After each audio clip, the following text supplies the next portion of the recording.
हाँ तो चलिए प्रिय मित्रों, क्लास 10th का जो 14वां पार्ट है ऊर्जा के स्रोत, उनके बारे में डिस्कस करते हैं। सबसे पहले मैटर है यानी यह महत्वपूर्ण प्रश्न है, परंपरागत ऊर्जा के साधन और गैर परंपरागत ऊर्जा के साधन क्या होते हैं। तो प्रिय मित्रों, सबसे पहली लाइन यही होती है कि हम कह सकते हैं कि परंपरागत ऊर्जा के साधन व गैर परंपरागत ऊर्जा के साधन में निम्न अंतर हैं। पहला है, ऊर्जा प्राप्ति के वे साधन जिनका उपयोग मनुष्य प्राचीन काल से करता आ रहा है। यानी प्राचीन काल से जिनका उपयोग हम करते आ रहे हैं वो परंपरागत ऊर्जा के साधन होंगे। कौन कौन से उदाहरण हैं? कोयला, पेट्रोलियम, प्राकृतिक गैस और जल विद्युत और ताप विद्युत। ध्यान रखें, यहाँ पर जल विद्युत के अलावा ये सभी साधन जो होते हैं वो सीमित मात्रा में हैं। यानी हम तीसरा यह भी कह सकते हैं प्रिय मित्रों, यह साधन सीमित मात्रा में हैं और भविष्य में इनके लगातार उपयोग से ये भविष्य में समाप्त हो सकते हैं। अपवाद है जल विद्युत। इसके अलावा इनके अधिक उपयोग से पर्यावरण प्रदूषित होता है। और चौथा हम कह सकते हैं, इन्हें समाप्य संसाधन भी कहा जाता है। चलिए प्रिय मित्रों, नेक्स्ट देखते हैं। ऊर्जा प्राप्ति के वे साधन जिनका उपयोग मनुष्य कुछ वर्ष पूर्व ही प्रारंभ किया। यानी टेक्नोलॉजी आई जिससे कुछ वर्ष पूर्व ही इनका प्रारंभ किया था। तो ध्यान रखें, यह बहुत ही महत्वपूर्ण फैक्ट प्रश्न है।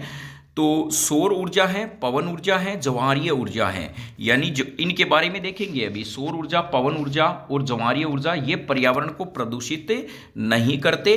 तो यह भी आप ध्यान रखें प्रिय मित्रों, ये पर्यावरण को प्रदूषित नहीं करते हैं। इन्हें असमाप्य संसाधन में भी सम्मिलित किया जाता है। चलिए नेक्स्ट, नवीकरणीय संसाधन क्या होते हैं? नवीकरणीय संसाधन क्या है?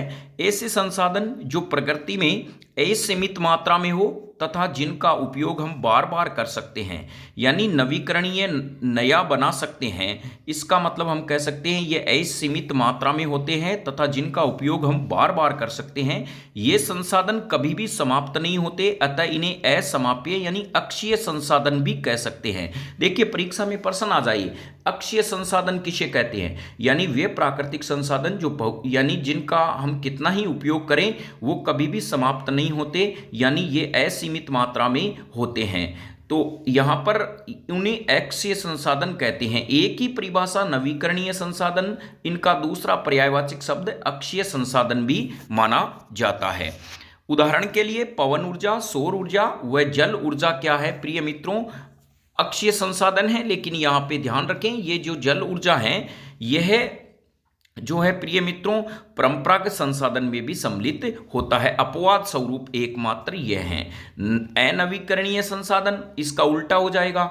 ऐसे संसाधन जो प्रकृति में सीमित मात्रा में हो, जिनका केवल एक ही बार उपयोग कर सकते हैं, उनके उपयोग से यह इनके लगातार उपयोग से यह भविष्य में समाप्त होने के कगार पर हैं। इन्हें समाप्य संसाधन कहा भी कहते हैं। इन्हें समाप्य संसाधन भी कहते हैं। कोयला, पेट्रोलियम, प्राकृतिक गैस ये समाप्य संसाधन माने जाते हैं। तो मैं उम्मीद करता हूं इनके बारे में आप समझ गए होंगे। चलिए ऊर्जा के स्रोत, परंपरागत ऊर्जा के स्रोत और गैर परंपरागत ऊर्जा के स्रोत कौन से हैं? तो परंपरागत ऊर्जा के स्रोत कोयला, पेट्रोलियम, प्राकृतिक गैस, जल ऊर्जा और हम देखते हैं ताप विद्युत ऊर्जा। प्रिय मित्रों, यह जो हमारे पास में है यह क्या है? परंपरागत ऊर्जा के स्रोत हैं। एक आप याद रखना प्रिय मित्रों, जात भी याद रख लेना। जो जाति होती है ना वो भी परंपरागत में ही आती है। कोयला, पेट्रोलियम गैस और यानी प्राकृतिक गैस तो होती है। जात क्या है? जय का मतलब जल ऊर्जा, तय का मतलब आ जाएगा ताप विद्युत ऊर्जा। तो यह भी आप थोड़ा सा ध्यान रखें, परंपरागत। अब बचे हुए गैर होंगे, जैसे सौर ऊर्जा हो गई, पवन ऊर्जा, बायोगैस, भूतापीय ऊर्जा, ज्वारीय ऊर्जा और परमाणु ऊर्जा। ये सभी संसाधन गैर परंपरागत स्रोत कहलाते हैं। यह पार्ट प्रिय मित्रों बहुत महत्वपूर्ण है। 4 नंबर का पार्ट है। इसमें 1-2 नंबर का प्रश्न आएगा, 1-1 नंबर के 1 प्रश्न आएंगे और बहुत ईजी पार्ट है। अब हम कह सकते हैं, यह तो समझिए प्रश्न प्रिय मित्रों परीक्षा में छप चुका है, बहुत महत्वपूर्ण प्रश्न है यह प्रश्न। ऊर्जा के उत्तम स्रोत यानी एक आदर्श ईंधन की क्या विशेषता होती है? सबसे पहला है प्रति एकांक आयतन या प्रति एकांक द्रव्यमान अधिक कार्य करे। इसका मतलब ये होता है जैसे आप कोई गैस लेते हैं तो वो आयतन में होगी, और यदि आप द्रव लेते हैं वो आयतन में होती है। एकांक आयतन का मतलब होता है जैसे आपने कोई गिलास भर ली है तो लंबाई चौड़ाई ऊंचाई है। प्रति एकांक आयतन का मतलब है मान लीजिए आपने कोई कोयला इसमें डाल दिया है, ठोस पदार्थ के लिए एकांक द्रव्यमान है, जबकि गैस व द्रव्य के लिए एकांक आयतन होता है। ये शब्द समझ गए होंगे। प्रति एकांक आयतन अथवा प्रति एकांक द्रव्यमान अधिक कार्य करे। नंबर एक बात, सरलता से उपलब्ध हो, सुलभ हो सके, यानी सरलता से उपलब्ध हो सके, भंडारण व परिवहन में आसानी से हो, सस्ता होना चाहिए, ज्वलन ताप मध्यम होना चाहिए, और प्रिय मित्रों उसमें ऊर्जा का मान अधिक हो। क्या हो? उसमें ऊर्जा का मान क्या होना चाहिए? अधिक होना चाहिए। दहन के बाद कोई अवशेष ना छोड़े, यानी इनका पूर्ण दहन होना चाहिए, वही आदर्श ईंधन माना जाता है। एक हम कह सकते हैं दहन के फलस्वरूप पर्यावरण को प्रदूषित नहीं करना चाहिए, ऐसा आदर्श ईंधन माना जाता है। तो चलिए आपको कहे भाई आदर्श ईंधन कौन सा है, तो हाइड्रोजन जो होती है वो आदर्श ईंधन के रूप में मानी जाती है। अब चलिए नेक्स्ट हम कह सकते हैं प्रिय मित्रों ऊर्जा के पारंपरिक स्रोत। अभी हमने पढ़ा था, यानी ऊर्जा के वे स्रोत जिनका उपयोग प्राचीन काल से हो रहा है। इसमें हम कह सकते हैं प्रिय मित्रों नंबर एक जीवाश्म ईंधन।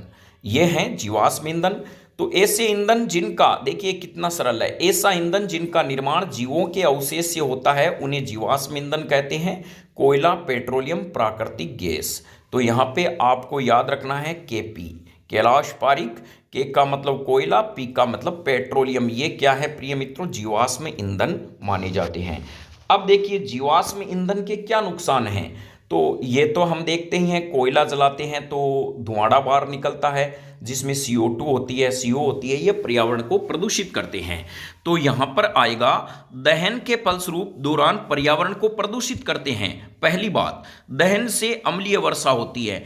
आप जानते हैं प्रिय मित्रों ऐसी वर्षा जिसके pH का मान 5.5 से कम होता है उसे अम्लीय वर्षा कहा जाता है। यानी जब ये जलते हैं तो CO2 और NO2 SO2 छोड़ते हैं, जिससे यह जो वर्षा होती है तो उसमें यह जो होते हैं इसके अंदर मिल जाते हैं CO2, NO2, SO2, और फिर किसका निर्माण करते हैं? अम्ल का। और यह वर्षा जब पृथ्वी पे गिरती है तो इसे अम्लीय वर्षा कहा जाता है। तापीय विद्युत संयंत्र क्या होते हैं? अब देखिए प्रिय मित्रों तापीय विद्युत संयंत्र क्या है? अभी लाइटें जाती है तो कहते हैं ना कोयले की कमी आ गई, इसका मतलब यही है। क्या होता है कि कोयला होता है या पेट्रोल होता है या प्राकृतिक गैस होती है, इनको क्या है मशीनों में डाला जाता है और जिससे विद्युत बनाई जाती है, इसे ही तो कहा जाता है तापीय विद्युत संयंत्र। चलिए इसको हम समझते हैं। वह संयंत्र जिनके ईंधन के दहन द्वारा उष्मीय ऊर्जा उत्पन्न की जाती है, इस उष्मीय ऊर्जा को विद्युत ऊर्जा में बदला जाता है। तो आप समझ गए होंगे प्रिय मित्रों, सबसे पहले इस ईंधन के दहन से उष्मीय ऊर्जा उत्पन्न की जाती है। ये ध्यान रखें, उष्मीय ऊर्जा उत्पन्न की जाती है, इस उष्मीय ऊर्जा को विद्युत ऊर्जा में बदला जाता है। आप थोड़ा सा दिमाग लगाना कि कोयला क्या करेगा, इसके अंदर जाएगा यानी मशीन में, और ये जलेगा, जलने से उष्मा बाहर निकलेगी और ये उष्मा किस में परिवर्तित होगी? विद्युत ऊर्जा में, और ये हमें लाइट प्राप्त होती है। तो यह तापीय विद्युत संयंत्र के उदाहरण हैं। अब नेक्स्ट हम कह सकते हैं ये भी प्रिय मित्रों तापीय विद्युत संयंत्र भी किसका उदाहरण है? परंपरागत ऊर्जा का। तापीय विद्युत संयंत्र कहां? वहां स्थापित होते हैं जहां कोयला व तेल आसानी से उपलब्ध हो। जैसे नोट्स में मैंने लिखा है वैसे ही आप एग्जाम में लिख के आना। चलिए प्रिय मित्रों फिर नेक्स्ट प्रश्न में आता है। अब ये गैर यानी हम कहें जल विद्युत संयंत्र, तीसरा उदाहरण है परंपरागत ऊर्जा स्रोत में जल विद्युत संयंत्र। वह संयंत्र जो जल की गतिज ऊर्जा अथवा स्थितिज ऊर्जा को विद्युत ऊर्जा में बदलता है। इसका सिद्धांत मैं बताता हूं प्रिय मित्रों। जल को क्या करते हैं? पहले जो जल होता है उसको एक बड़े बांध में एकत्रित कर लिया जाता है, ये बांध होता है। और जब जल कोई भी चीज को हम इकट्ठा करेंगे उसमें कौन सी ऊर्जा होगी? स्थितिज ऊर्जा, स्थितिज ऊर्जा होगी, स्थितिज ऊर्जा होगी। और जितना ज्यादा बांध ऊंचा होगा स्थितिज ऊर्जा उतनी ज्यादा होगी, क्योंकि इसका सूत्र होता है स्थितिज ऊर्जा का mgh। और h जितना ज्यादा होगा, किसी वस्तु की ऊंचाई जितनी ज्यादा होगी उस वस्तु में क्या होगी? स्थितिज ऊर्जा का मान उतना ही ज्यादा होगा। यानी अब चलिए प्रिय मित्रों क्या होता है कि बांध में हमने पानी को एकत्रित कर लिया। अब क्या किया जाता है? ऊपर से पानी को नीचे की तरफ एक घूमती हुई मशीन जिसे टरबाइन शब्द आएगा, टरबाइन पे गिराया जाता है और ये घूमती हुई मशीन पे पानी गिरता है। अब बताइए आप, जब कोई जल नीचे गिरेगा उसमें कौन सी ऊर्जा होगी? गतिज ऊर्जा, गतिज ऊर्जा। तो यानी जल को पहले हमने स्थितिज ऊर्जा में बदला, फिर यह है गतिज ऊर्जा में बदली, जिससे यह टरबाइन घूमेगा और घूमने से हमें पता है प्रिय मित्रों क्या बनेगी? विद्युत ऊर्जा में बदल जाएगी। यानी फिर यह क्या करेगा? टरबाइन घूमने से ये इसको क्या करेगा? विद्युत ऊर्जा में बदल देगा। यानी घूर्णन ऊर्जा हम कह सकते हैं प्रिय मित्रों, जो हमारे पास में यांत्रिक ऊर्जा इसमें होती है वो विद्युत ऊर्जा में बदल जाती है। ये जनित्र ऐसा काम करते हैं। लेकिन विद्युत मोटर अलग चीज है। जो विद्युत मोटर यांत्रिक ऊर्जा को क्या करती है प्रिय मित्रों? यदि हम कहें कि जो विद्युत मोटर होती है वो विद्युत ऊर्जा को यांत्रिक ऊर्जा में बदलती है, और विद्युत जनित्र क्या होते हैं? यांत्रिक ऊर्जा को विद्युत ऊर्जा में बदलते हैं। तो यहां पे एक शब्द का प्रयोग होता है जनित्र, विद्युत जनित्र में लगे टरबाइन पर यह जल गिरता है, जिससे यह यांत्रिक ऊर्जा विद्युत ऊर्जा में बदलती है। यही इनका सबका आगे सिद्धांत यही आएगा, चाहे पवन चक्की पढ़े चाहे किसी में पढ़े, यहां जल के स्थान पे पवन शब्द का यूज होगा, तो पवन चक्की भी ऐसे ही घूमते हुए कार्य करेगी। चलिए प्रिय मित्रों इनके बारे में आगे देखते हैं। तो यहां आप समझ गए होंगे, वह संयंत्र जो जल की गतिज ऊर्जा अथवा स्थितिज ऊर्जा को विद्युत ऊर्जा में बदलते हैं, जल विद्युत संयंत्र कहलाते हैं। अब यहां देखिए, किसी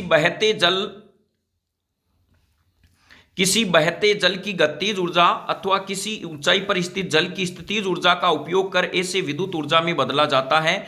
जल विद्युत संयंत्र को बांध में संबंध करके विद्युत का उत्पादन किया जाता है।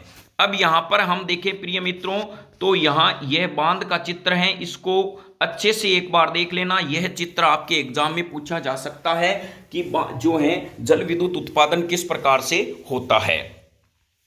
अब यहां पर क्या होता है प्रिय मित्रों, चलिए क्रियाविधि क्या है इसकी। जल विद्युत उत्पन्न करने के लिए, अभी मैंने बताया था वही कंडीशन है, जल विद्युत उत्पन्न करने के लिए नदियों के बहाव को रोककर बांध बनाकर जलाशय में जल को संचित किया जाता है। जल का तल ऊंचा हो जाता है। बांध, फिर दूसरा पॉइंट है, बांध के ऊपरी भाग से जल बांध के आधार भाग यानी नीचे वाले भाग के पास स्थित टरबाइन के ब्लेडों पर मुक्त रूप से गिरता है, जिससे टरबाइन के ब्लेड घूर्णन गति करते हैं और जनित्र द्वारा विद्युत उत्पादन होता है। तो आप क्या करेंगे प्रिय मित्रों, यह लाइन आपको अच्छे से समझना है कि सर्वप्रथम हम बांध में जल को एकत्रित कर लेते हैं और जल यानी बांध के ऊपरी सिरे से जल को नीचे की तरफ टरबाइन पर गिराया जाता है, जिससे टरबाइन घूमते हैं। टरबाइन के अंदर लगी ब्लेडें क्या होती है प्रिय मित्रों? घूमती है, और जिससे यांत्रिक ऊर्जा क्या होती है? विद्युत ऊर्जा में बदलती है। तो यह आप ध्यान रखना। तथा जनित्र द्वारा विद्युत का उत्पादन होता है। टरबाइन के ब्लेड घूर्णन गति करते हैं तथा जनित्र द्वारा विद्युत का उत्पादन होता है। चलिए एक बार पुनः चित्र को देखते हैं। यहां पर प्रिय मित्रों देखिए, यह जो आपके पास में लगा हुआ है, यह एक विद्युत जनित्र वाला है, एक मशीन लगी हुई है बिलोने वाली। तो यहां से यह जो जलाशय है और यह बांध में एकत्रित कर लिया, यहां से ऊपर से पाइप द्वारा या नीचे पानी इस पे आके गिरता है, यह घूमती है, टरबाइन घूमता है। टरबाइन घूमने से क्या होता है? यह विद्युत जनित्र क्या करता है? विद्युत ऊर्जा में बदलता है। और यह देखिए पावर लाइन आगे जा रही है, सप्लाई पानी की आगे जा रही है। तो यहां पर ये जो लगे हुई चीजें होगी, अभी सभी में इसी का ही शब्द का यूज होगा। इसे टरबाइन कहते हैं। और यह पावर हाउस है जिसे विद्युत जनित्र कहते हैं। यह पावर हाउस क्या करता है? यांत्रिक ऊर्जा को विद्युत ऊर्जा में बदलने का काम करता है यह जनित्र। यानी तो यह आप थोड़ा सा आप समझना। और यह घूमेगा कैसे? जब बांध के ऊपरी हिस्से से पानी इसके यानी टरबाइन पे गिरेगा तो ये घूमेगा। घूमने से क्या होगा प्रिय मित्रों? ये विद्युत जनित्र इस यांत्रिक ऊर्जा को विद्युत ऊर्जा में बदलेगा। बस यह थोड़ा सा आप ध्यान रखें, अच्छे से समझ के जाएं। यह क्रियाविधि हो गई। अब देखिए नेक्स्ट है प्रिय मित्रों, वर्षा होने के कारण, आप नोट लगा के लिख देना, वर्षा होने पर जलाशय भर जाते हैं। इस कारण जल विद्युत ऊर्जा एक नवीकरणीय स्रोत है, यानी नवीकरणीय स्रोत है। जल विद्युत उत्पादन की सबसे ज्यादा संभावना, ये लाइन आपको लिखनी है, मणिपुर में है, लेकिन उत्पादन दक्षिण भारत में होता है। आंध्र प्रदेश, कर्नाटक, तमिलनाडु, यहां पर क्या होता है? इसका उत्पादन होता है। अब चलिए यहां पर अनवीकरणीय संसाधन, यानी हम कहें प्रिय मित्रों जो हमारे पास में जो गैर परंपरागत ऊर्जा के साधन है उनके बारे में देखते हैं। जैव मात्रा, तो प्रिय मित्रों जैव मात्रा क्या होती है? सबसे पहला महत्वपूर्ण प्रश्न है, जैव मात्रा क्या होती है? तो इसका मतलब होता है, हम कह सकते हैं प्रिय मित्रों, जीव जंतु व पेड़ पौधे के अपशिष्ट को क्या कहते हैं? जैव, यानी जो है पादप के उत्पाद को क्या कहते हैं? जैव मात्रा कहते हैं। जीव जंतु व पेड़ पौधे के उत्पाद को क्या कहते हैं? जैव मात्रा कहते हैं। अब यहां पे होगा क्या, यहां थोड़ा सा का आप ध्यान रखना, बायोगैस में क्या होता है प्रिय मित्रों, मान लीजिए एक कोई गाय पोटा करती है, ये पोटे से कोई गैस बाहर निकलती है, उसी गैस को मैं बायोगैस कहता हूं। यह आसान भाषा में हम समझे तो हम कहेंगे जीव व पादप के अपशिष्ट के अपघटन से जो गैस बाहर निकलती है उसे जैव गैस या बायोगैस कहा जाता है। एक बात आप थोड़ा सा ध्यान रखना, अपशिष्ट शब्द यूज करना और अपघटन शब्द यूज करना, और किसका अपघटन होगा? तो हम कहेंगे जीव जंतु व पेड़ पौधों के अपशिष्ट के अपघटन से जो गैस बाहर निकलती है उसे जैव गैस या बायोगैस कहते हैं। और मुख्यतया यह गैस गोबर से प्राप्त होती है, अतः इसे गोबर गैस भी कहा जाता है। और इसमें मुख्य गैस कौन सी होती है प्रिय मित्रों? यह बहुत महत्वपूर्ण है, मेथेन होती है। बायोगैस का मुख्य घटक मेथेन है, जिसमें 75% यह मेथेन पाई जाती है। अब चलिए प्रिय मित्रों देखते हैं, वह ईंधन, जैव मात्रा क्या है? वह ईंधन जिनका जंतुओं और पादप के उत्पाद का उपयोग होता है। तो ऐसे ईंधन जिनमें जंतुओं और पादप के उत्पाद का उपयोग होता है। सीमाएं, जैव ईंधन के जलने से धुआं अधिक होता है तथा अधिक ऊष्मा भी उत्पन्न नहीं होती। यह जैव ईंधन जब जलता है तो इसकी सीमाएं यहाँ पर हैं, यानी इसमें कमियां हैं कि इनके जलने से धुआं अधिक होता है तथा ऊष्मा भी अधिक उत्पन्न नहीं होती। लेकिन उपाय क्या है? प्रौद्योगिकी यानी टेक्नोलॉजी की सहायता से इसकी दक्षता में वृद्धि की जा सकती है, यानी काम करने की क्षमता बढ़ाई जा सकती है। कैसे प्रिय मित्रों? एक शब्द हो सकता है एग्जाम में आपको पूछ ले, चारकोल। चारकोल क्या होता है? देखिए आप खुद बता दो। कोल का मतलब क्या होता है? कोयला। कोयला होता है, बिल्कुल होता है। तो चारकोल का मतलब हम क्या कहेंगे? जब लकड़ी जो होती है उसको प्रिय मित्रों सीमित वायु की उपस्थिति में जलाते हैं, तो इसमें से लकड़ी में से क्या होती है प्रिय मित्रों? नमी बाहर निकल जाती है, और जिससे क्या बनता है? जो कोयला बनता है उसे चारकोल कहते हैं। यानी लकड़ी को सीमित वायु की उपस्थिति में जलाने पर जो कोयला प्राप्त होता है उसे चारकोल कहा जाता है। और चारकोल जब जलता है प्रिय मित्रों, यानी तो यह पर्यावरण को प्रदूषित भी नहीं करता और अधिक ऊष्मा भी देता है। तो चलिए इसके बारे में देखते हैं।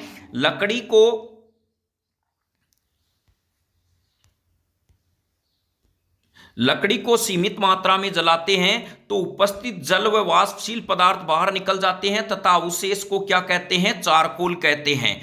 जो बिना ज्वाला के साथ जलता है, यह क्या करता है? आपने देखा ना, कोयला जब जलता है तो इसकी राख ही दिखाई देती है, आग ही दिखाई देती है। तो यह बिना ज्वाला के साथ जलता है, कम धुआं देता है, ऊष्मा उत्पन्न करने की दक्षता भी अधिक होती है। ये चारकोल आप शब्द याद करके जाना, परीक्षा में आता है। फिर हम सोचते हैं चारकोल है क्या? ये कोयले का ही रूप है प्रिय मित्रों। जब लकड़ी को वायु की सीमित मात्रा में जलाया जाता है तो इसमें से जल व वाष्पशील पदार्थ बाहर निकल जाते हैं और वह बनने वाला कोयला क्या कहलाता है? चारकोल कहलाता है। अब प्रिय मित्रों नेक्स्ट है गोबर गैस संयंत्र। तो देखिए गोबर गैस होती क्या है? वही बात है, अभी मैंने बताया था, जंतुओं व पादप के अपशिष्ट से जो गैस अपशिष्ट के अपघटन से जो गैस बाहर निकलती है उसे क्या कहते हैं? बायोगैस कहते हैं। और यह गैस मुख्यतया गोबर से निकलती है, इसे गोबर गैस भी कहते हैं। अब चलिए इस बारे में समझते हैं। गोबर फसलों व सब्जियों से बचा अपशिष्ट तथा विभिन्न पेड़ पौधे जब ऑक्सीजन की अनुपस्थिति में अपघटित होते हैं तो बायोगैस निकलती है, और यह मुख्यतया गोबर से बनती है, इस कारण इसे गोबर गैस कहते हैं। समझिए ये बायोगैस वाला प्रश्न तो आपके 100% छपेगा। अब नेक्स्ट है, बायोगैस का मुख्य घटक मेथेन होता है। ये चित्र आप किताब से या इसमें से देख के अच्छे से जाना प्रिय मित्रों, कुछ भी चित्र नहीं है, एकदम सरल है। एक क्या होती है प्रिय मित्रों? इस प्रकार से एक टंकी होती है, इसमें इधर से करदम डाला जाता है। क्या डाला जाता है? करदम डाला जाता है। इधर से अपशिष्ट पदार्थ को बाहर निकाल दिया जाता है और जो गैस होती है इसको इधर से प्राप्त कर लेते हैं। कर्दम क्या होते हैं, चलिए इसके बारे में समझते हैं। प्रिय मित्रों, कर्दम एक्चुअल में होते क्या हैं, यह भी परिभाषा महत्वपूर्ण है। जो गोबर होता है आपका, प्लस इसमें आप जब जल मिला देते हैं तो आप देखते होंगे गोबर में जल मिलाने से गाढ़ा बन जाता है, ये गाढ़ा बन जाता है। इस गाढ़े घोल को ही कर्दम कहते हैं। और जब ये कर्दम इसके अंदर प्रिय मित्रों जाता है, कुछ दिनों के बाद में इसमें चारों तरफ ईंटें लगी होती है तो वायु मिलती नहीं है। वायु की अनुपस्थिति में कर्दम अपघटित होता है और गैस बाहर निकालता है। इस गैस को इस टंकी में एकत्रित कर लेते हैं, आवश्यकता अनुसार इस टूटी से प्राप्त कर लेते हैं। और बचे हुए जो सलरी होती है, इसका नाम है सलरी, बची हुई जो सलरी होती है उसको अलग एकत्रित कर लेते हैं, जिसका उपयोग हम खाद के रूप में करते हैं, क्योंकि यह खाद में पोषक तत्व पाए जाते हैं, नाइट्रोजन व फास्फोरस अधिक मात्रा में पाए जाते हैं। चलिए इनके बारे में देखते हैं। गोबर गैस संयंत्र में ईंटों से बनी हुई गुंबदनुमा जैसी संरचना होती है। गैस बनाने हेतु टंकी में गोबर व जल का गाढ़ा घोल, जिसे कर्दम कहते हैं, बनाकर संपाचित्र यानी डाइजेस्टर में डाल देते हैं। ये जो टंकी अंकी मैंने बताई थी ना प्रिय मित्रों, इसको डाइजेस्टर कहते हैं।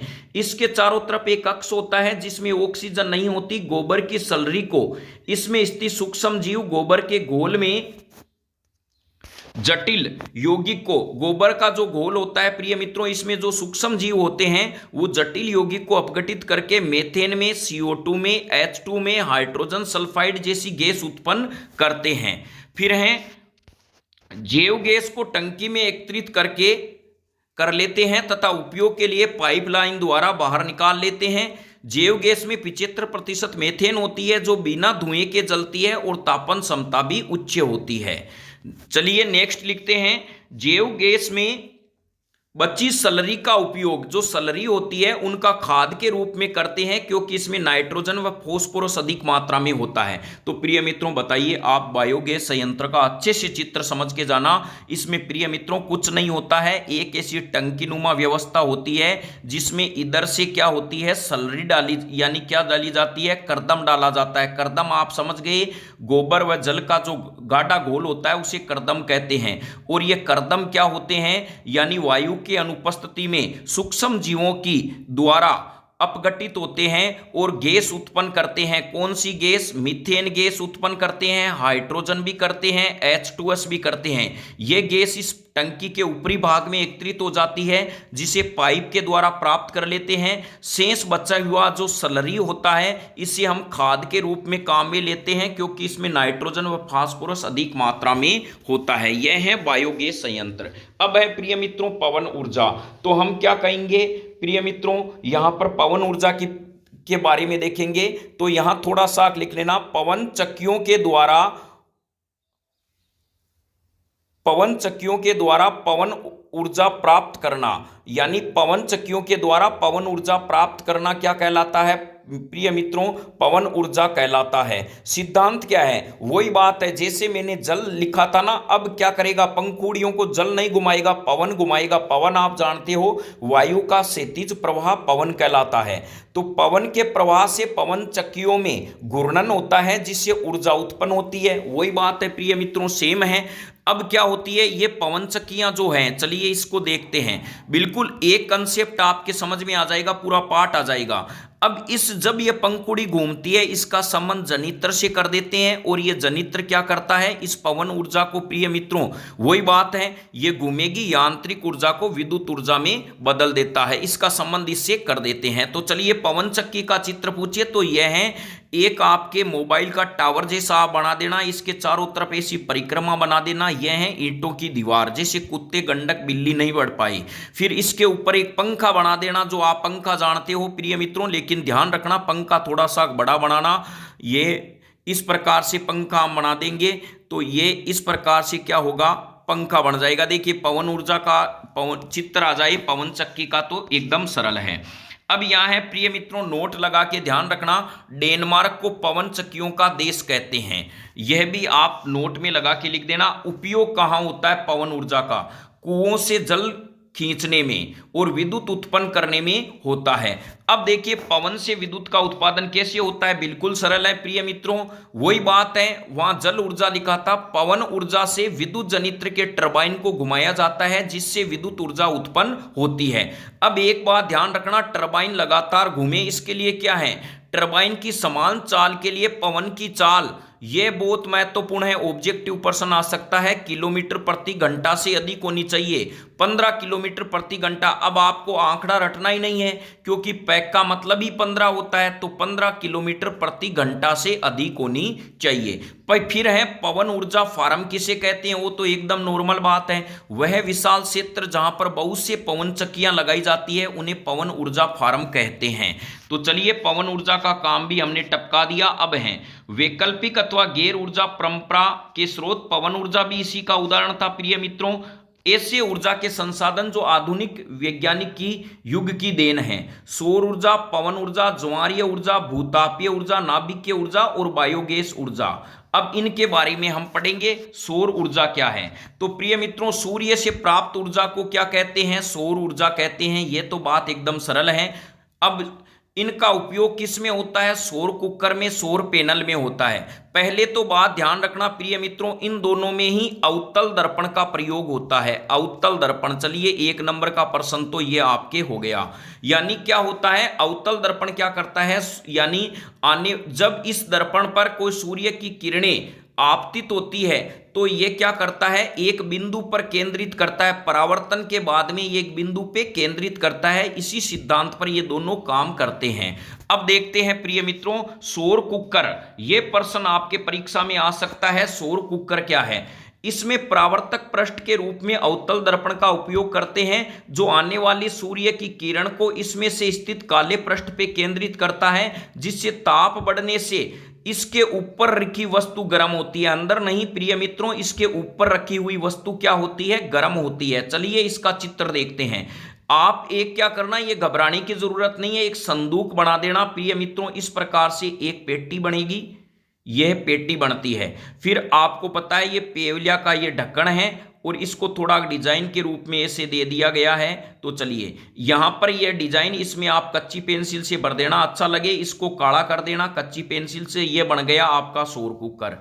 फिर प्रिय मित्रों ये दर्पण है अवतल, और यहां पर काली फर्श यानी क्या की हुई है, काली सतह पे लेप कर दिया गया है। इसके ऊपर रख दिए गए हैं आपका लाया हुआ समोसा, ये क्या रख दिया है, समोसा रख दिया है। जैसे ही सूर्य की किरणें इस पर पड़ेगी प्रिय मित्रों, ये एक बिंदु पर क्या करेगा, इन परावर्तित किरणों को केंद्रित करता है, जिससे यह काली वस्तु क्या होती है प्रिय मित्रों, प्रकाश को अवशोषित ज्यादा करती है, इसलिए इसका लेपन काला किया जाता है। अवशोषण गुणांक बहुत ज्यादा होता है, आगे की कक्षा में आप पढ़ोगे। यानी आपको एक सफेद पदार्थ दिया गया है, काला दिया गया है, बताओ कौन सा पदार्थ प्रकाश को ज्यादा अवशोषित करेगा, काला करेगा। तो यह इस पे पड़ती है तो काला बेचारा गर्म हो जाता है, गर्म होने से ये समोसा और कचौरी भी क्या हो जाते हैं, गर्म हो जाते हैं, क्योंकि ये इसके संपर्क में थे। यहां देखिए कांच की शीट है, ये इस प्रकार से है, लेकिन ये काली की हुई है, क्या है, काली की हुई है। ये दर्पण है और प्रकाश इस पे गिरता है और परावर्तित प्रकाश यहाँ पे फोकसित होता है। इस प्रकार से आपने पढ़ा होगा प्रिय मित्रों, यहां पर अनंत से आने वाली प्रकाश की किरण, आपने अवतल दर्पण पढ़ा होगा। अनंत से आने वाली प्रकाश की किरण क्या होती है, दर्पण में परावर्तन के बाद मुख्य फोकस बिंदु पे आके गिरती है। इसी सिद्धांत पे ये सौर कुकर भाई साहब काम करते हैं। अब है सौर पैनल, एकदम सरल है प्रिय मित्रों। जब सौर प्लेटें जो होती है उनको आपस में जोड़ दिया जाता है श्रेणी क्रम में, तो जो बनने वाला उपकरण है वो सौर पैनल कहलाता है। देखिए समझते हैं, जब बहुत अधिक संख्या में सौर सेलों को एक साथ किसी विशेष प्रकार के बोर्ड पर लगाकर ऊंचे स्थान पर खड़ा कर दिया जाता है तो इस अवस्था को सौर सेल पैनल कहते हैं। आप सरल भाषा में ऐसे भी लिख सकते हो, जब बहुत अधिक सौर सेलों को श्रेणी क्रम में आपस में जोड़कर जो पैनल बनाया जाता है उसे सौर पैनल कहते हैं। यानी जब बहुत सारे सौर सेलों को आपस में श्रेणी क्रम में जोड़कर जो सौर पैनल बनाते हैं, यानी जो पैनल बनाया जाता है उसे सौर पैनल कहते हैं। सौर पैनल बनाने के लिए प्रिय मित्रों ध्यान रखें, सौर पैनल बनाने में सिल्वर का उपयोग होता है, क्योंकि सिल्वर विद्युत की उत्तम चालक होती है, जिससे सौर सेल की गुणवत्ता में वृद्धि होती है। चांदी विद्युत की सर्वोत्तम चालक होती है। और यह भी ध्यान रखें, सौर सेल में कौन सी उपधातुओं का प्रयोग होता है? सिलिकॉन का होता है, और यह सिलिकॉन धातुओं का प्रयोग किया जाता है, मुख्यतया इनका प्रयोग किया जाता है। तो सौर सेल बनाने में अब यहां पे देखिए, सौर सेल बनाने के लिए सिलिकॉन उपधातु का उपयोग करते हैं। ये प्लेटें आपने देखी होगी प्रिय मित्रों, आजकल बहुत ज्यादा इनका चलन होता है, सरकार सब्सिडी भी देती है। घर में क्या है कि विद्युत का खर्च भी कम होता है, बिल भी कम आता है, तो ऐसी प्लेटें आप कैसे भी बना देना, ऐसे 2 3 4 को बना के यहाँ पे ऐसे ऐसे करके आपने देखी तो है ही, और इनको यहाँ पे लटका देना, छत के ऊपर जहां भी है आपको जो जगह मिले वहीं पे लटका देना। अब देखिए, समुद्र से ऊर्जा। प्रिय मित्रों, समुद्र से ऊर्जा क्या होती है? ज्वारीय ऊर्जा। सबसे पहला समुद्र से कौन कौन सी ऊर्जा प्राप्त होती है? तो यहाँ पे हम कह सकते हैं, पहले एक बार देखते हैं। एक ज्वारीय ऊर्जा होती है, एक तरंग ऊर्जा होती है, एक महासागरीय तापीय ऊर्जा होती है। ये 3 ऊर्जा।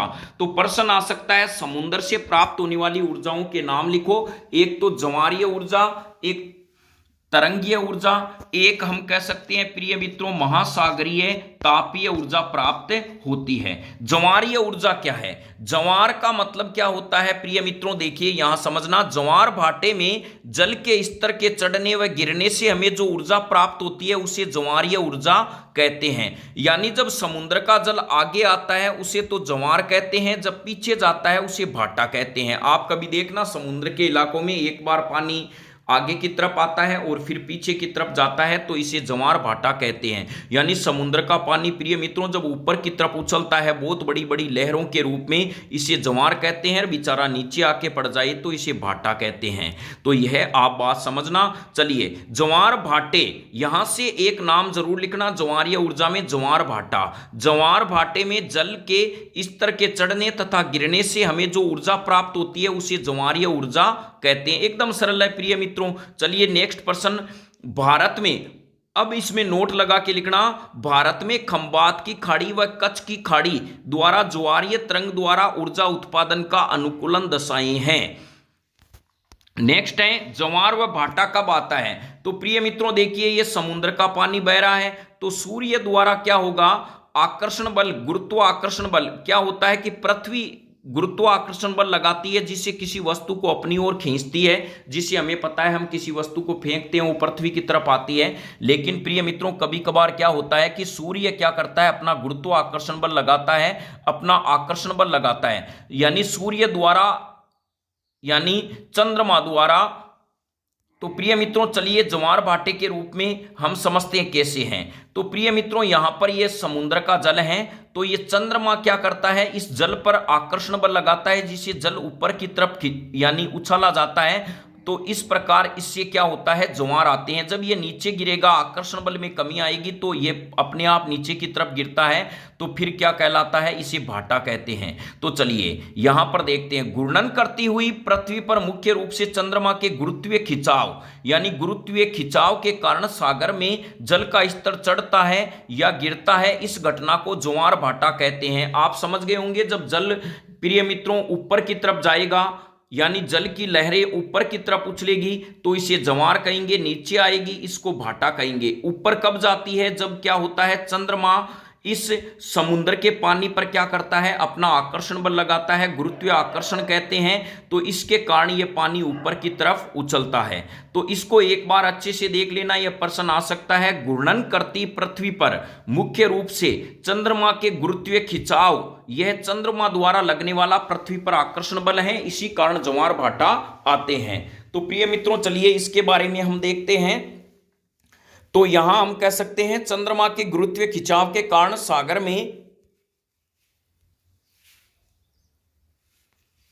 जल का स्तर चढ़ता है या गिरता है, इस घटना को ज्वार भाटा कहते हैं। बांध के द्वारा बांध के द्वार पर टरबाइन ज्वारीय ऊर्जा को विद्युत ऊर्जा में बदलते हैं। फिर इस तरंगे जो चलती है प्रिय मित्रों, इसको क्या करते हैं, वही बात टरबाइन घूमता है और ज्वारीय ऊर्जा को विद्युत ऊर्जा में बदलता है। नेक्स्ट है तरंग ऊर्जा क्या होती है, वही बात है प्रिय मित्रों। यहां पर हम कहें समुद्र तट के समीप तरंगों की गतिज ऊर्जा को विद्युत ऊर्जा में बदला जाता है।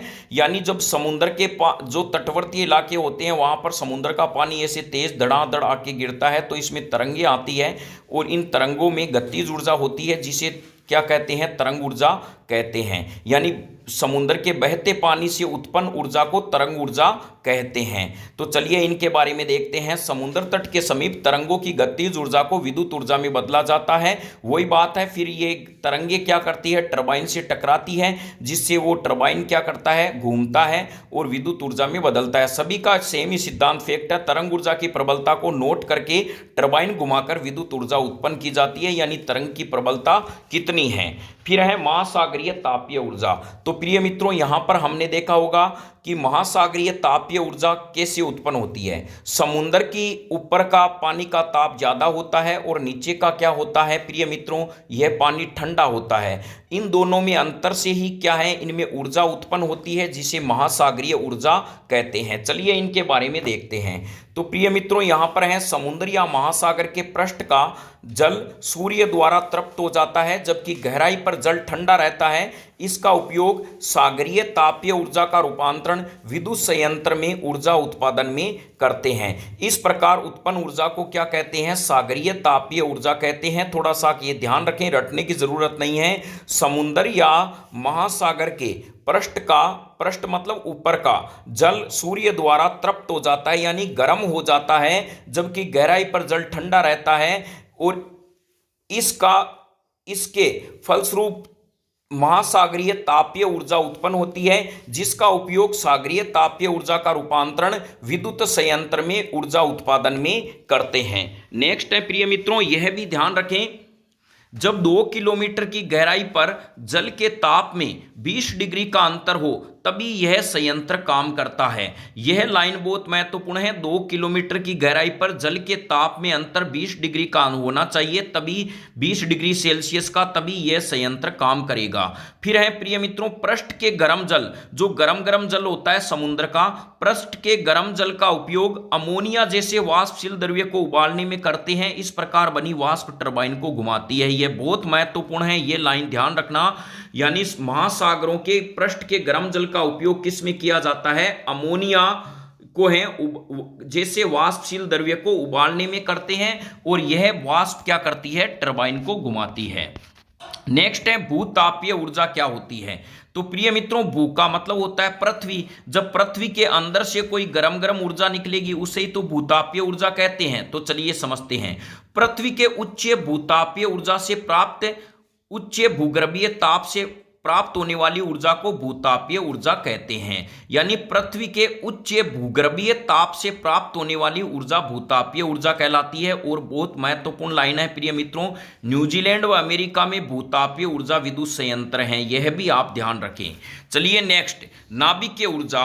प्रिय मित्रों एकदम सरल फैक्ट है, नाभिकीय ऊर्जा हमें पता है इसमें क्या है, इसमें परमाणु बम आएंगे, अणु बम आएंगे, ये इसी में आते हैं। नाभिकीय विखंडन व नाभिकीय संलयन से प्राप्त ऊर्जा नाभिकीय ऊर्जा है। और यह ध्यान रखना प्रिय मित्रों, इस बार नाभिकीय ऊर्जा का कंटेंट आपके 100% छपेगा, यह मान के चलना। तो चलिए इनके बारे में देखते हैं।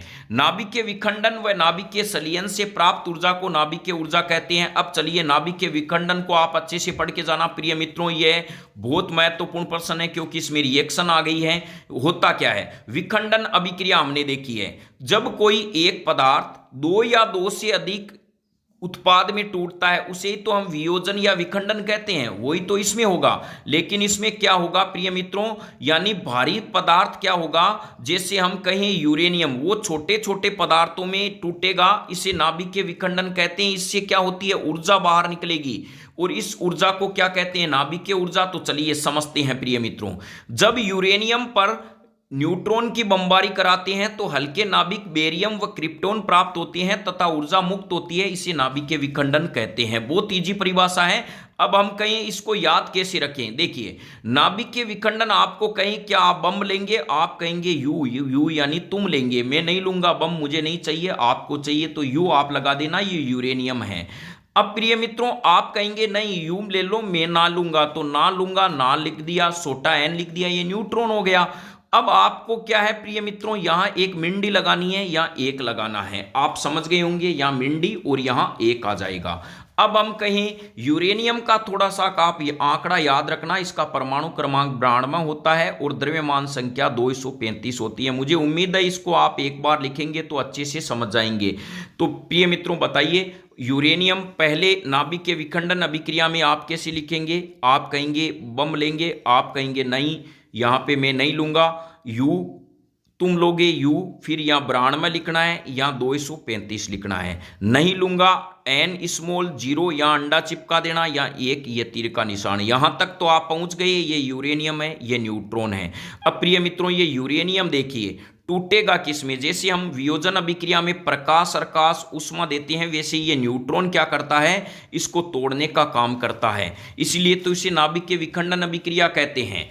अब ये टूटेगा किसमें, यहां पे हम कह सकते हैं कि बेटा काम करो, यह देखिए यहां तक तो आप पहुंच गए, इसका मतलब है अगला क्या आएगा, यह अभिक्रिया कहती है बेटा काम करो, तो बेटा का मतलब प्रिय मित्रों बेटा, आपको यह ध्यान रखना है बेटा होता है और यहां काम करो क्रिप्टोन होता है, ये बेरियम है ये क्रिप्टोन है। अब लिखेंगे कैसे, बिल्कुल सरल है प्रिय मित्रों, यहां पर यूरेनियम का तो आप 292 लिख देना, यहां लिखना, यानी मोदी जी कहते हैं मेरा सीना 56 इंच का होना चाहिए, तो यहां 56 लगा देना बेरियम के लिए, और 56 में से आप क्या है, आप कहोगे हमारा भी सीना 56 होना चाहिए, लेकिन नापते हैं तो 10 जो है वो इंच कम हो जाता है, यानी 20 इंच कम हो जाता है प्रिय मित्रों, तो यहां पे आप क्या कर देना 36 कर देना, कितना कर देना यहां पे 36। बताओ प्रिय मित्रों आप क्या करोगे, यहां पर बेरियम कितना है, बेरियम है 56 इंच का सीने वाला। अब मोदी जी कह रहे हैं तो मोदी जी में आंसर 2 आ रहे हैं, तो अब आप क्रिप्टोन पे कितना लिखोगे, 2 कम करोगे, 2 का मतलब 20, तो यहां पे 36 कर देना, तो यह आपके समझ में आ गया होगा। अब यहां प्रिय मित्रों ध्यान रखना, यहां पर एक थोड़ा सा आंकड़ा याद रखना, इसका द्रव्यमान 139 यहां पे होता है 94। अब आगे क्या करें, आगे प्रिय मित्रों यहां पर बेरियम और क्रिप्टोन करने के बाद में आप न्यूट्रॉन एन कर देना, जैसा यहां पे किया था, यहां पर 3 टपका देना, और यहाँ पे न्यूट्रॉन के जहां भी न्यूट्रॉन लिखते हो यहाँ पे 0 इसके इधर आता है, इधर 1 आता है, प्लस ऊर्जा आएगी। मैं उम्मीद करता हूं इसको आप अच्छे से समझ गए होंगे अभिक्रिया को। अब एक बार 2 बार आप लिखें, यानी जब यूरेनियम पर न्यूट्रॉन की बमबारी होती है तो बेरियम क्रिप्टोन न्यूट्रॉन व ऊर्जा प्राप्त होते हैं। उपयोग किस में होता है, तो प्रिय मित्रों एकदम इजी है, विद्युत उत्पादन में करते हैं, विद्युत उत्पादन नाभिकीय रिएक्टर में होता है।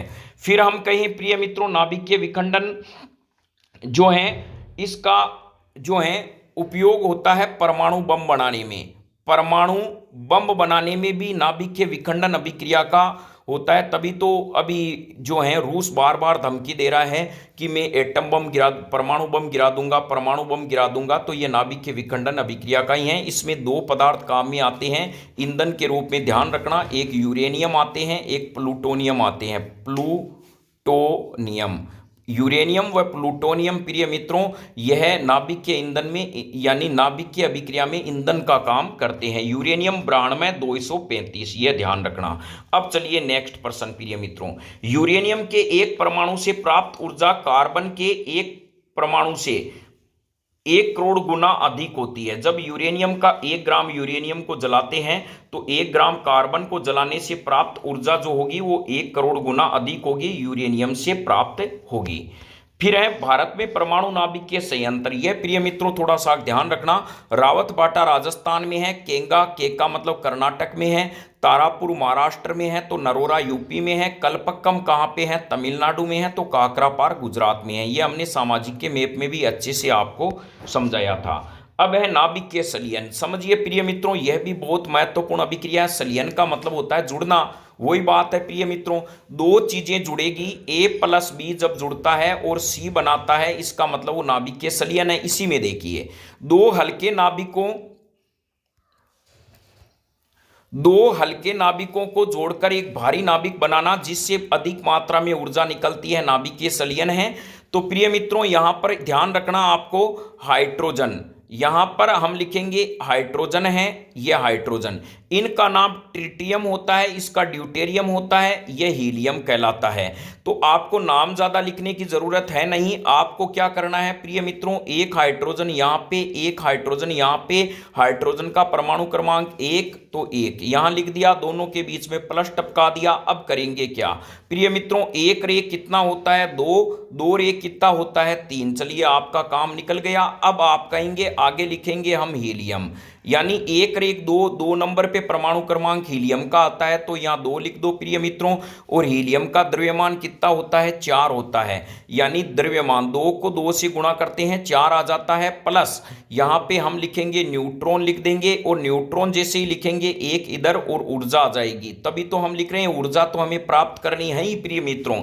तो मैं उम्मीद करता हूं इसके बारे में आप समझ गए होंगे। अब चलिए, हाइड्रोजन बम इसी सिद्धांत पे काम करता है, वेरी वेरी इंपॉर्टेंट है प्रिय मित्रों। हाइड्रोजन बम किस सिद्धांत पे काम करता है, परमाणु बम तो नाभिकीय विखंडन के सिद्धांत पे काम करता है, और हाइड्रोजन बम नाभिकीय संलयन के सिद्धांत पे काम करता है। सूर्य से प्राप्त ऊर्जा नाभिकीय संलयन का ही उदाहरण है प्रिय मित्रों, यह ध्यान रखें। सूर्य की सतह से हमें जो ऊर्जा, यानी सूर्य से हमें जो ऊर्जा प्राप्त होती है, प्रकाश ऊर्जा, वो किसका उदाहरण है, नाभिकीय संलयन का उदाहरण है। सूर्य की सतह पर यह नाभिकीय संलयन अभिक्रिया ही होती है।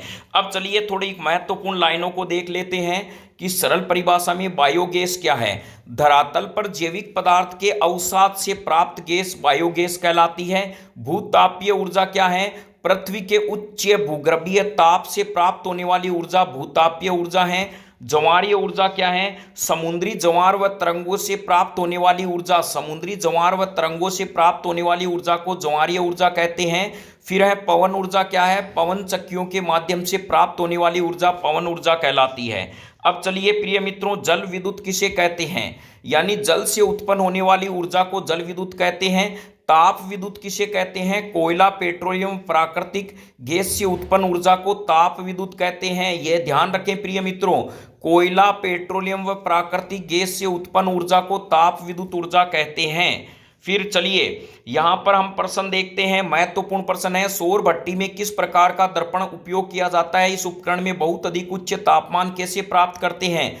तो सौर भट्टियों में अवतल दर्पण का उपयोग करते हैं। सूर्य की समांतर किरण इस अवतल दर्पण पर पड़ती है, तो यह दर्पण उसको परावर्तित करके फोकस बिंदु पर फोकसित कर देता है, फोकस कर देता है। इसी कारण इस दर्पण के फोकस बिंदु पर उच्च ताप लगभग 3000 डिग्री सेल्सियस प्राप्त कर लिया जाता है। इस उच्च तापमान का उपयोग सौर भट्टी में धातु उपक्रमों के लिए किया जाता है, तो यह ध्यान रखें। यानी तो प्रिय मित्रों, मेन चीज क्या है, जिसने दर्पण वाला पार्ट पढ़ा है वो सौर भट्टी का सिद्धांत लिख सकता है। सौर भट्टियों में अवतल दर्पण का प्रयोग किया जाता है। इस पर आने वाली सूर्य की समांतर किरणें आपतित होती है, परावर्तन के बाद एक मुख्य फोकस बिंदु पर फोकसित होती है, जिससे उस स्थान पर तापमान बढ़ जाता है। इसी सिद्धांत पर ये सौर जो है कुकर काम करते हैं। जैव द्रव्यमान क्या है, तो प्रिय मित्रों, पौधे व जंतुओं के शरीर में उपस्थित पदार्थ को जैव द्रव्यमान कहते हैं। ध्यान रखें, बहुत महत्वपूर्ण है, पौधे व जंतुओं के शरीर में उपस्थित पदार्थ को जैव द्रव्यमान कहते हैं। बायोगैस को उत्कृष्ट ईंधन क्यों माना गया है, तो प्रिय मित्रों, बायोगैस को उत्कृष्ट ईंधन इसलिए माना जाता है क्योंकि यह जलने पर धुआं नहीं छोड़ता, यह बिना आवाज के जलता है। तो प्रिय मित्रों, आपको किसी के बारे में कह दे ये उत्कृष्ट ईंधन क्यों है, तो आप कह सकते हो यह इसीलिए है क्योंकि यह जलने के दौरान क्या करता है प्रिय मित्रों, धुआं नहीं छोड़ता है, अर्थात पर्यावरण को प्रदूषित नहीं करता है। यह आसानी से उपलब्ध होता है, यह सस्ता होता है। 3-4 बातें अपनी तरफ से टपका देना जो आदर्श ईंधन की होती है। अगला खुद कह रहा है यह उत्कृष्ट ईंधन क्यों है, तो आप टपका देना। चलिए अब प्रिय मित्रों, मुझे आप बताइए सीएनजी का पूरा क्या नाम है, यह भी महत्वपूर्ण है। सीएनजी का नाम होता है कंप्रेस्ड नेचुरल गैस, हिंदी में कहते हैं समपिंडित पिंडित प्राकृतिक गैस, इसका आप किताब में भी देख लेना नाम, क्योंकि यहां थोड़ी लिखने में दिक्कत आ रही है। संपिंडित प्राकृतिक गैस होती है कंप्रेस्ड नेचुरल गैस, इसमें मुख्य घटक मेथेन होती है। यह वाहनों में ईंधन के रूप में करते हैं, यह ध्यान रखना, वाहनों में ईंधन के रूप में इसका उपयोग किया जाता है। चलिए प्रिय मित्रों, एक होती है हमारे घरों में जो सिलेंडर होता है उसमें एलपीजी होती है, जिसका नाम होता है द्रवीकृत petroleum gas, liquefied petroleum gas.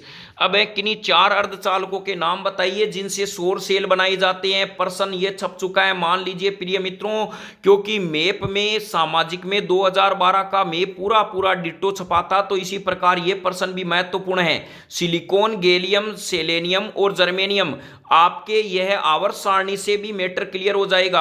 आपको कहीं ना किन्हीं, तो यहां पर प्रिय मित्रों यह ध्यान रखें कि किन्हीं 4 अर्धचालकों के नाम बताइए जिनका उपयोग है, तो सिलिकॉन, गैलियम, सेलियम और जर्मेनियम, यह आप ध्यान रखें।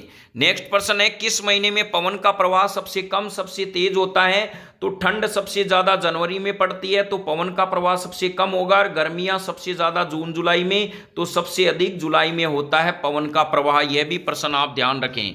रॉकेट के ईंधन के रूप में हाइड्रोजन का उपयोग किया जाता है, क्या आप इसे सीएनजी की तुलना में अधिक स्वच्छ ईंधन मानते हैं? क्यों अथवा क्यों? का आंसर इस प्रकार से होगा, रॉकेट के ईंधन में हाइड्रोजन का उपयोग किया जाता है, तो हम इनको सीएनजी की तुलना में स्वच्छ ईंधन मानेंगे, क्योंकि वही बात है, जब हाइड्रोजन का दहन होता है तो यह कोई अपशिष्ट नहीं छोड़ता पीछे, और इसके दहन के फलस्वरूप यह प्रदूषित गैस बाहर नहीं निकालता, अर्थात यह इसका हाइड्रोजन ईंधन का जब दहन होता है तो यह वायु को प्रदूषित नहीं करता है, और इसकी ऊष्मीय ऊर्जा का मान सबसे अधिक होता है, और इनका भंडारण भी आसान होता है। तो इसकी यानी सीएनजी को हमें अब क्या करना है, घटिया बताना है, और हाइड्रोजन को अच्छा बताना है। यदि आपको कहे सीएनजी एलपीजी की तुलना में अच्छी है तो क्यों, तो इसमें वो टपका देना। सीएनजी वायु यानी वायु को प्रदूषित नहीं करती है, एलपीजी और सीएनजी क्या होती है, एलपीजी की तुलना में सस्ती होती है। सीएनजी का भंडारण एलपीजी की तुलना में आसानी से होता है। और तो यहां पर चलिए प्रिय मित्रों, यहां पर नेक्स्ट देखते हैं। तो यहां पर आपको कहे तो प्रिय मित्रों एक बार पुनः प्रश्न सुन ले, ये अच्छा प्रश्न है। यानी जब रॉकेट के ईंधन में हाइड्रोजन का दहन होता है तो ये वायु को प्रदूषित नहीं करता, नंबर 1 बात। उसमें ऊर्जा का मान अधिक होता है, और ईंधन का जब पूर्ण दहन हो जाता है तो कोई अवशेष पीछे नहीं बचता। इसीलिए सीएनजी की तुलना में हाइड्रोजन को बहुत अच्छा ईंधन माना गया है। सौर कुकर के लिए कौन सा उत्तल या समतल दर्पण सर्वाधिक उपयुक्त होगा? क्यों? तो प्रिय मित्रों यहां पर उत्तल दर्पण होगा, क्योंकि अपने ऊपर गिरने वाली संपूर्ण सौर ऊर्जा को अपने फोकस पर सूक्ष्म बिंदु पर केंद्रित कर देता है। नेक्स्ट प्रश्न है प्रिय मित्रों, महासागरों से प्राप्त होने वाली ऊर्जाओं की क्या सीमाएं हैं? तो यहां पर चलिए, ज्वार भाटा की ऊर्जा का उपयोग करने के लिए बांध बनाने योग्य स्थान सीमित है, हर जगह बांध नहीं बना सकते। तरंग ऊर्जा भी केवल उन्हीं स्थानों पर उपयोग की जा सकती है जहां तरंगे पर्याप्त शक्तिशाली होती है। महासागरीय तापीय ऊर्जा के दोहन की तकनीकी बहुत कठिन है। तो ये 3 बातें आप ध्यान रखें। फिर हैं जीवाश्म ईंधन और सूर्य की तुलना करिए प्रिय मित्रों। तो देखिए अंतर पूछा जाता है, तो यह ऊर्जा का अनवीकरणीय स्रोत है, यानी हम कह सकते हैं प्रिय मित्रों अनवीकरणीय स्रोत है, और यह ऊर्जा का नवीकरणीय स्रोत है। जीवाश्म ईंधन प्रदूषण फैलाता है, सूर्य से प्राप्त ऊर्जा से कोई प्रदूषण नहीं होता। जीवाश्म ईंधन से हमारी सभी ऊर्जाओं की पूर्ति हो सकती है, और हम कह सकते हैं सौर ऊर्जा से हमारी सभी ऊर्जा संबंधी आवश्यकताओं की पूर्ति संभव नहीं है। इसमें ऊर्जा प्रत्येक समय और प्रत्येक परिस्थिति से प्राप्त की जा सकती है, और बादलों से घिरे आकाश वाले दिन व रात्रि में सूर्य से ऊर्जा प्राप्त नहीं की जा सकती। और इनके भंडारण क्या है प्रिय मित्रों, यहां भी हम लिख सकते हैं जीवाश्म ईंधन के भंडारण है वो सीमित मात्रा में है, और सूर्य का भंडारण असीमित मात्रा में है।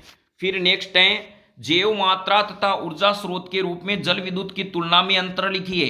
तो देखिए जैव मात्रा और जल विद्युत में क्या अंतर है।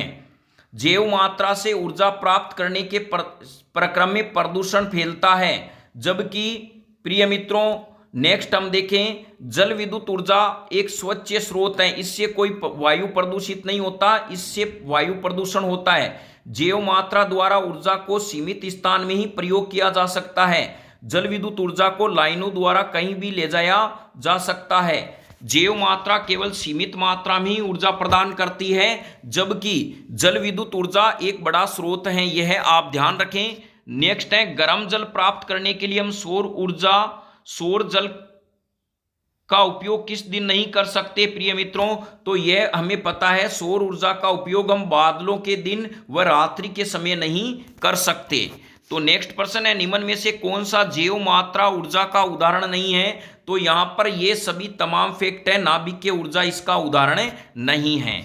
जितने ऊर्जा स्रोत हम उपयोग में लाते हैं उनमें से अधिकांश सौर ऊर्जा को निरूपित करते हैं। निम्न में से कौन सा ऊर्जा स्रोत अंततः सौर ऊर्जा व्युत्पन्न नहीं करता? तो प्रिय मित्रों यहां पर यह है नाभिकीय ऊर्जा। यह क्या है? सौर ऊर्जा को निरूपित नहीं करता। यह नाभिक से यानी विखंडन और नाभिकीय संलयन से प्राप्त ऊर्जा है। फिर है प्रिय मित्रों, ऊर्जा स्रोत में जीवाश्म ईंधन सूर्य की तुलना में अंतर, यह देख लिया। फिर यह मॉडल पूछा जा सकता है प्रिय मित्रों, भाप ऊर्जा से विद्युत ऊर्जा कैसे बनाई जाती है? तो आप एक कुकर बना देना। क्या बना देना प्रिय मित्रों? यहां पर एक कुकर तो आपको बनाना आता ही है। अब कुकर के नीचे लिख देना उष्मा, यानी इसको आप गर्म करेंगे तो यहां भाप बनती है, और ये जो चिड़कली होती है इसको आप पाइप के द्वारा यहां पे छोड़ना। और ये एक क्या है? टेबल टेनिस के बॉल में धातु की पंखुड़ियां लगाई हुई है। ये थोड़ा सा डायग्राम ध्यान रखना, जैसे ही इसकी भाप इन पे गिरेगी तो ये पंखा घूमेगा। इसका संबंध किससे है? डायनेमो से है। डायनेमो का मतलब होता है प्रिय मित्रों विद्युत जनित्र। एक ही बात है, विद्युत जनित्र करें या डायनेमो कहें। डायनेमो क्या करता है प्रिय मित्रों? यांत्रिक ऊर्जा को विद्युत ऊर्जा में बदलता है। जैसे ही ये डायनेमो को यांत्रिक ऊर्जा प्राप्त होती है, ये घूमने लगता है और यानी विद्युत ऊर्जा में बदलता है, जिससे विद्युत बल्ब जलता है। ये थोड़ा चित्र अपने दिमाग में ध्यान रखना। ताप विद्युत उत्पादन की प्रक्रिया में मॉडल। फिर है नेक्स्ट है, सौर कुकर उपयोग करने के क्या लाभ व हानियां हैं? क्या ऐसे क्षेत्र में भी सौर कुकरों की सीमित उपयोगिता है? तो प्रिय मित्रों चलिए इस प्रश्न को देखते हैं। सौर कुकर के लाभ, ईंधन का कोई खर्च नहीं होता, इससे प्रदूषण नहीं होता, बड़ी अच्छी बात है। इसमें धीमी गति से खाना पकता है, इसलिए इसके द्वारा पके भोजन में पोषक तत्व नष्ट नहीं होते। इसमें निरंतर देखभाल की आवश्यकता नहीं होती। तो ये सौर कुकर के क्या हैं? लाभ हैं। नेक्स्ट देखते हैं हानियां। ये बहुत अधिक तापमान उत्पन्न नहीं कर सकता। नंबर एक बात, ये रात्रि में, बरसात में, बादलों वाले दिन में काम नहीं करता। सौर कुकर में खाना धीमी गति से पकता है, तथा खाना पकाने में बहुत अधिक समय लगता है। जिस परिवार में 15-20 लोग हो, सौर कुकर पे यदि हम कहें कि खाना पकाना है, दाल पकाना है, तो उनमें से 2 ही खा के जाएंगे, 18 बेचारे भूखे जाएंगे। और यहाँ पर नेक्स्ट कह सकते हैं प्रिय मित्रों, यह 100 डिग्री सेल्सियस और 140 डिग्री सेल्सियस तक तापमान प्राप्त करने के लिए 2 से 3 घंटे ले लेता है। अब हमारे पास तो इतना टाइम होता नहीं है। ऐसे अनेक क्षेत्र हैं जहां सौर कुकर का प्रयोग सीमित अवधि में ही हो पाता है। जिन क्षेत्रों में आकाश में बादल रहते हैं वहां यह ठीक से कार्य नहीं कर पाता, अतः वहां सीमित उपयोगिता है। तो प्रिय मित्रों, मैं उम्मीद करता हूं ये 4 नंबर का पाठ आपको वीडियो के माध्यम से 1 घंटे में तैयार करा दिया गया है। इनमें से एक भी प्रश्न आपके कल बाहर नहीं जाएगा, जो 29 तारीख का पेपर होगा। इस वीडियो को अच्छे से देखें और जय हिंद, वंदे मातरम।